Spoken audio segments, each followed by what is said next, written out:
Апа, ертегі оқып бересіз ба? Ал, қайнар балам, мен саған ертегі оқып берейін, е?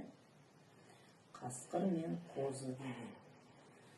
Бір қасқыр судың жоғарғы жағында, қозы төменгі жағында тұрып су ішеді.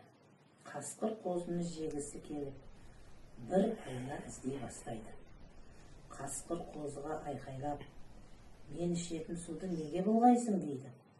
Қозы, Қасеке, мен қалай сен ішетін суды былғаймын? Сен судың жоғарғы жағында, мен төменгі жағындамын ғой.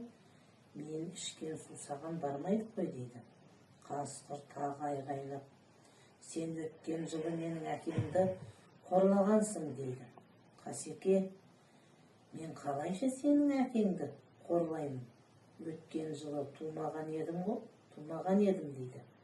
Қасқыр ашуланып, әдепсіз, үлкенге неге қарсы сөйлейсің? Деп қозыны сол жерде бас салыпты дейді. Көрдің ба, бұл жерде не дейді? Бұл жерде әлімжеттік көрсетіп тұр. Қасқыр өзінің жаңағы мықтылығымен жаңағы қозы әлсіз ғой.